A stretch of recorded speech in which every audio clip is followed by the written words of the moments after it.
இயேசுவில் எனது அன்பிற்குரியவர்களே, உங்களுக்கு என்னுடைய இதயம் கனிந்த வாழ்த்துக்கள். வணக்கம். அன்பானவர்களே, இன்று புனித மோனிகா, புனித அகஸ்தினார் அவருடைய தாயார், அவருடைய திருவிழா. இன்றைய நற்செய்தி பகுதி மத்தேயு நற்செய்தி 23வது அதிகாரம் 27 32 முடிய. வெளிவேடக்கார மறைநூல் அறிஞரே, பரிசேயரே, ஐயோ உங்களுக்கு கேடு! ஏனெனில் நீங்கள் வெள்ளை அடித்த கல்லறைகளுக்கு ஒப்பானவர்கள். அவை புறம்பே அழகாக தோற்றமளிக்கின்றன, அவற்றின் உள்ளேயோ இறந்தவர்களின் எலும்புகளும் எல்லா வகையான அழுக்குகளும் நிறைந்திருக்கின்றன. அவ்வாறே நீங்களும் வெளியே மக்களுக்கு நேர்மையாளராய் தோற்றமளிக்கிறீர்கள், உள்ளேயோ போலித்தனமும் நெறிகேடும் நிறைந்தவர்களாக இருக்கிறீர்கள். அன்பானவர்களே, ஒரு கிறிஸ்தவனுடைய வாழ்விலே அவன் என்ன சொல்லுகிறானோ அதை செய்பவனாக இருக்க வேண்டும். அவன் சொல்லுவது, பேசுவது இயேசுவாக இருந்தால் செயல்பாடுகளில் இயேசு செயல்படும்படியாக காரியங்கள் நடைபெற வேண்டும். இயேசு எப்படி செயல்பட்டார்? அன்பு மிகுந்தவராயிருந்தார். அயலார்கள் மீது அக்கறை கொண்டவர்களாக இருந்தார். இயேசு பாவிகளாக இருந்தவர்களுக்கும், தன்னை எதிர்த்தவர்களுக்கும், தன்னை கொலை செய்தவர்களுக்கும் தந்தை மன்னிப்பளிக்க வேண்டும் என்று வேண்டுகிறவராக இருந்தார்.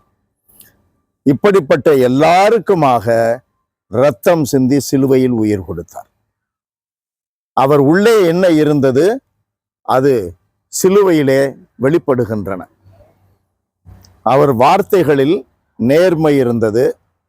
அவர் மக்கள் மத்தியில் கடவுளுடைய பிரசன்னமாயிருந்தார். இவைகள் அப்படியே ஒரு மனிதனில் பிரதிபலிக்க வேண்டும். கிறிஸ்துவில் நம்பிக்கை கொண்ட ஒவ்வொருவரிலும் பிரதிபலிக்க வேண்டும். அந்த அளவுக்கு நம்ம புனிதம் இல்லை, பலவீனம், அவர் பாவம் தவிர மற்ற அனைத்திலும் மனிதர்களைப் போல இருந்தார், அதெல்லாம் சரிதான். ஏன் நாம் முயற்சி செய்யக்கூடாது? உண்மையை உள்ளே வைத்து அந்த உண்மைக்கு வெளியிலே வார்த்தைகளை புறப்பட செய்ய நம்மால் திராணி இல்லையா? நமக்கு திராணி இல்லையா? ஏமாற்றக்கூடாது, போலித்தனம் கூடாது. வெள்ளையடிக்கப்பட்ட கல்லறை போல வெளியே பார்ப்பதற்கு அழகாக, பார்ப்பதற்கு நேர்மையாளரை போல இருந்து கொண்டு உள்ளே குழிபறிக்கும் ஓநாயாக இருக்கக்கூடாது அல்லவா? அதைத்தான் ஆண்டவர் சொல்லுகிறார். குடும்பத்திலே கணவன் மனைவி இடையே யாராவது ஒருவரிடம் போலித்தனம் இருந்தால் அந்த குடும்பம் என்ன ஆகும்? குட்டிச்சுவராக மாறிவிடும். அதுபோலதான் சமுதாயத்திலே நாம் இயேசுவை பிரதிபலிக்காமல், பிரதிபலிப்பதை போல நாம் போலியாக வெளிவேடமிட்டால் திருச்சபை என்னாகும்? மிக கடுமையாக பாதிக்கப்படும். கடுமையாக பாதிக்கப்படும். திருச்சபை அழியாது, அது பாறை மீது கட்டப்பட்டது. ஆனால் திருச்சபை என்று சொல்லுவது நம்மை பார்ப்பவர்களுக்கு நாம் இடரலாகி இருக்கிறோம், நம்மை சார்ந்தவர்களுக்கு நாம் குழிபறிக்கிறவர்களாக இருக்கிறோம், நம்மை காண்பவர்களுக்கு எதிர்சாட்சிகளாக, இயேசுவினுடைய எதிர்சாட்சிகளாக இருக்கிறோம்.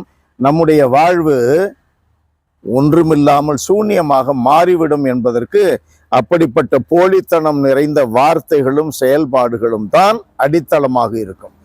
அடுத்தது ஒன்று மறந்துவிடக்கூடாது, அடுத்த தலைமுறையினர் வாழ மாட்டார்கள். எல்லாம் வல்லவரே, எங்கள் தகப்பனே, உம்மை போற்றி புகழுகிறோம். ஆண்டவரே, எங்களிடம் இருக்கின்ற போலித்தனம், எங்களிடம் வெளியிலே அழகாக தோற்றம் அளித்து கொண்டு உள்ளேயோ குழிபறிக்கும் ஓநாய்களை போல இருந்தால் எங்களுடைய அடுத்த தலைமுறை அழிந்து போகும், வளரவே வளராது. எங்களுக்கே நாங்கள் குழிபறித்துக் கொள்பவர்கள் ஆகிவிடுவோம். ஆகவே நேர்மையாளராக வாழும் வரத்தை தாரும், சொன்னதை செய்கின்ற வரத்தை தாரும். சொல்வது அனைத்தும் இயேசுவாக இருக்கட்டும். இயேசுவே எங்கள் வாழ்க்கையில் வெளிப்படட்டும். இயேசுவின் நாமத்திலேயே ஜெபிக்கிறோம் பிதாவே. ஆமென், ஆமென்.